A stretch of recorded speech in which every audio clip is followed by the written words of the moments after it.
So in today's video, I'm going to show you a really easy way to paint a bunch of dogs, and then after that, we'll arrange them together into this cute art print. As usual, I think you can follow this video with any brushes you want, but I'll list mine in the description below. Now, since we need to paint a lot of dogs for this kind of arrangement, I'm going to try to paint each individual dog as simply as possible, and I'm going to do this with a 5-step process. And throughout this process, I will be using references, and I'm going to start by kind of blocking out all the main colors, starting with the background wash. So for that, I'm going to use the Shoto brush, and I think for this dog, a very light kind of warm beige tone will work, and I'll just rough out the silhouette, kind of based on what I'm seeing in the reference photo, but it doesn't have to be perfect. And with the background wash finished like this, I'm just going to go in there using the same brush on the same layer and just kind of rough out all the other main colors. And with all the main colors filled in, we can move on and add some texture. And for this dog, I think it's going to be really important because there's a lot of character in how the fur is. So to do this, again, I'm going to continue on the same layer using the same Shoto brush. And I'm going to try to go over it kind of again, but this time with a smaller brush size. And I'll try to copy that texture.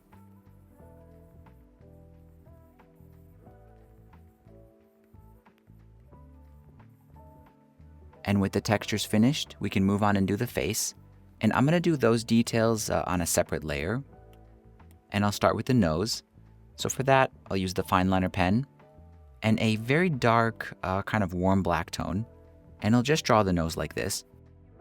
After that, I usually do a line below the nose, and then I'll do a simple line, not really copying the reference, but more so just capturing the vibe of it. And this usually takes a little bit of experimentation.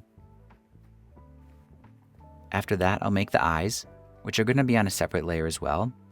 And I think the eyes are kind of like the most important part, so I recommend spending a lot of time on these. And usually what I do is I'll do one eye and then copy it over, and I'll start by just making a circle like this. Then I'll copy the iris color from the dog, but make it super desaturated and muted. And then I'll finish it by drawing the pupil. There we go. Then I can just duplicate this eye and just move it over. And once the face details are kind of finished like this, I will go in there and sort of kind of juggle them around and mess with the size just to see if they fit better. But at this point, it's not super critical because we're going to change this a lot later on. Next, I'm going to move on and do some really simple shading. And this is going to be on a separate layer as well, but I'm going to make sure it's below the face details, but still above the kind of main silhouette. And I'll start by doing the highlights first. So for this, I just use pure white. I'll switch back to the Shoto brush, and I'll just sort of brush this on very lightly wherever I think kind of the light is hitting. There we go. Then I'll just lower the opacity of that, just until it's kind of barely visible. And on this dog, the highlights don't stand out very much because it's already pretty much a white dog, but on other dogs, this will be more noticeable. And once the highlights are finished, I'll make another layer for the shadows. And this time I'll select a warm black tone, and I'll just add this under the chin, and I think under the ears as well. And then to lighten the shadows, I recommend setting the shadow layer to multiply, and then just adjusting the opacity until it looks right. And finally, for the last step, we just need to do a little bit of warping to sort of refine the vibe of this. So to do that, I recommend merging all the layers together except for the eyes. I'll keep those separate for now. Then I'll go to my adjustments, liquify, I'll set it to push, and you can copy these settings. And I'm just going to use this to kind of adjust everything and make it look more like the reference. But again, these are really simple kind of interpretations, and it doesn't have to be perfect. And there we go. I think that looks a lot better. After that, I like to trim the bottom, so I'll just grab the eraser and do that. And then during this warping process, sometimes the eyes get kind of out of position, so that's why I kept them on a separate layer. So I'll just kind of double check that they're right. And at this point, the dog is finished.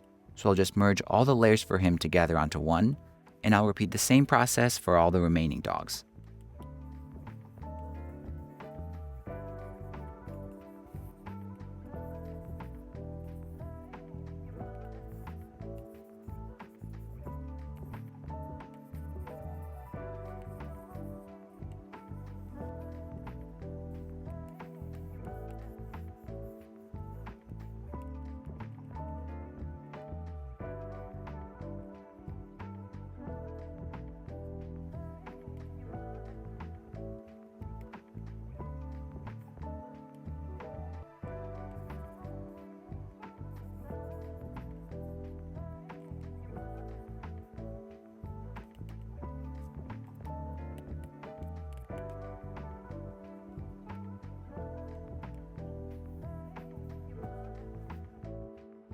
And there we go. I've gone ahead and illustrated 9 dogs in total.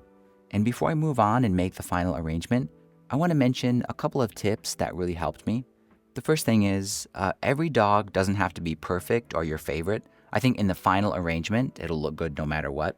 But in some cases, some of the flaws that the dogs have can be easily fixed. So the first thing is color. So if one of your dog portraits has a color palette you don't like, you can just lower the saturation and turn it grayscale, and that usually fixes it. The other thing is the eyes. It's always tricky. I think especially with dog eyes, it's tricky. So sometimes you can't get it right. And that's why some of these dogs have sunglasses. I was just drawing those on to cover up kind of weird looking eyes. And the last thing I wanted to mention is a lot of dogs have white fur. And of course, since we're on a white background, it doesn't have contrast. So in that case, I just draw these little scratchy lines kind of on the boundary there, and that usually solves that problem. And with all that said, I think we can move on and make the final arrangement. So since all the dogs are on their own layers, I'm just going to use the arrow tool to kind of move them around and see how they fit together. And of course, for this specific project, I wanted to arrange the dogs in 3 kind of perfect rows, but you don't have to do that. You can arrange them however you want. And I think in a lot of cases, a sort of blob or freestyle arrangement can also look really nice. And just like that, this cute dog collection art print is finished. I think one of the challenges with illustration is most of the techniques don't really pay off until the last few steps.